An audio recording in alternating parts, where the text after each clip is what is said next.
નડિયાદમાં પ્રતિબંધ પ્લાસ્ટિકનો જથ્થો પકડાયો છે। મહાનગરપાલિકાની ટીમ દ્વારા કાર્યવાહી કરાઈ ત્યારે ગજ બજારની રોયલ એન્ટરપ્રાઇઝ દુકાનમાં તપાસ હાથ ધરવામાં આવી।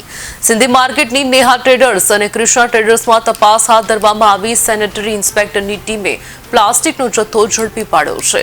મનપાની ટીમ દ્વારા દુકાન માલિકો પાસેથી દંડ વસૂલવામાં આવ્યો છે।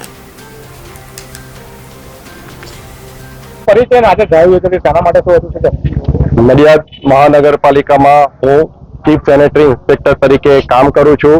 મારું નામ મયંક દેસાઈ છે। બરાબર, આજે નડિયાદ મહાનગરપાલિકાના તમામ વિસ્તારોમાં પ્રતિબંધિત પ્લાસ્ટિક જે રાખતા હતા તેની ડ્રાઈવ રાખેલી। તો પહેલા તો ગંજ બજારમાં 24 નંબરમાં રોયલ ટ્રેડર્સમાંથી પ્રતિબંધિત પ્લાસ્ટિકના કપ અને જબલા જે કલરિંગ જે આવે છે પીળા, લાલ, કાળા જે હતા એ પકડ્યા છે। આશરે ત્યાંથી 200 થી 250 કિલોનો માલ જપ્ત કર્યો છે। ત્યાર પછી સિંધીમાં ત્યાં આગળ 15,000નો વહીવટી ચાર્જ વસૂલ કર્યો છે। ત્યારબાદ સ્ટેશન રોડની સામે આવેલ સિંધી માર્કેટમાં કૃષ્ણા ટ્રેડર્સમાં અમે પ્લાસ્ટિકના 3 કાર્ટૂન પકડ્યા છે કપવાળા, એમને 10,000નો વહીવટી ચાર્જ વસૂલ કર્યો છે। એની સામે નેહા ટ્રેડર્સ છે ત્યાં પણ પ્રતિબંધિત પ્લાસ્ટિકની કોથળીઓ અને કપ પકડ્યા છે। તેઓની પાસેથી પણ અમે 10,000 જેટલો વહીવટી ચાર્જ વસૂલ કર્યો છે। આમ કુલ મળી 35,000 જેટલો વહીવટી ચાર્જ વસૂલ કરેલો છે। સંતરામ જે માર્કેટ છે એમાં પણ પ્લાસ્ટિકના જથ્થાનો ઉપયોગ વધુ થાય છે। મહારાષ્ટ્રની અપીલ હોવા છતાં પણ હજુ ઉપયોગ થાય તેની તો કોઈ કાયદેસરના કાર્યવાહી કરવામાં આવશે। આ ગામમાં જયારે મહારાષ્ટ્રી આપણું નડિયાદની ઓળખ એટલે જ્યાં જાઓ ત્યાં જય મહારાજ કે એટલે ખબર પડે કે નડિયાદથી આવ્યા છે। આજે સંતરામ મંદિરમાં શાક માર્કેટમાં મંદિર દ્વારા કોઈ પણ ભાડું વસૂલ્યા સિવાય જે શાક માર્કેટમાં શાક વેચનારાઓને નિઃશુલ્ક પોતાની રોજીરોટી ચલાવવા માટે, ગુજરાન ચલાવવા માટે બેસાડે છે। કોઈ ભાડું મંદિર કોઈ વસૂલતા નથી। પ્લસ મંદિરના શિરોમણી સંત અપીલ કરે છે કે ભાઈ પ્લાસ્ટિકના જબલા કે રાખવા નહીં। તે છતાં પણ હજુ પણ ત્યાં આગળ પ્લાસ્ટિક જે શાક વેચનારા છે કે ફ્રૂટ વેચનારા છે તે પ્લાસ્ટિકની કોથળીઓ રાખે છે।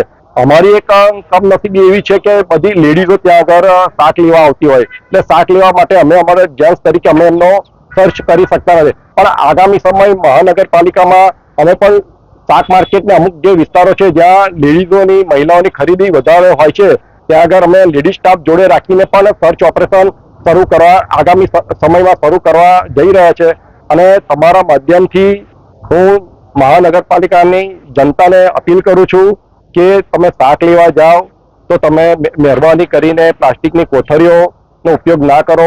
હું જોઉં છું કે શાક માર્કેટમાં લેડીઝો મહિલાઓ એક્ટિવા લઈને 500 રીંગણ લેવાના હોય, 500 બટાકા લેવાના હોય કે 250 ટામેટા તો દરેકની જુદી જુદી કે લાલ પીળી કોથળીઓ ભેગી કરી અને ડીકીમાં મૂકતા હોય છે। અમારેથી એમને સર્ચ કરી શકાતું નથી કારણ કે લેડીઝ હોય કંઈક બીજો ઇસ્યુ ઉભો ના થાય। વેપારી વેચતા હોય એ લોકો તો તમે વેપારીઓ આજે તમે જોયું કે આજે જે વેપારીઓ છે પણ એ શાક માર્કેટમાં લોકલ ફેરિયાઓ પણ ત્યાં આગળ એ લોકોને આપી જાય છે। અગાઉ પણ અમે ફેરિયાઓને પકડી અને એ લોકો જોડે વહીવટી ચાર્જ વસૂલ કરેલો છે।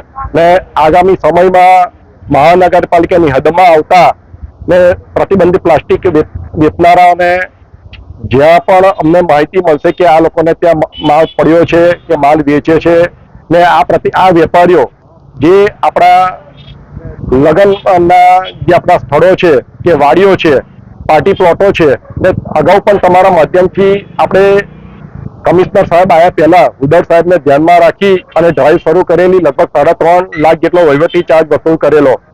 હવે પણ લગ્નના સમયગાળામાં કે કોઈ પણ જગ્યાએ પાર્ટી પ્લોટમાંથી પણ પ્લાસ્ટિકના જે પાણીના કપ છે એ પકડાશે તો પાર્ટી પ્લોટને પણ અમે દંડિત કરીશું અને જે રસોઈયા છે, જે કેટરિંગ વાળા છે એમને પણ અમે દંડિત કરીશું। અગાઉ પણ અમે એ રીતે રિયા પાર્ટી પ્લોટમાં ફાળેલી જ છે, આપ સૌ જાણો છો।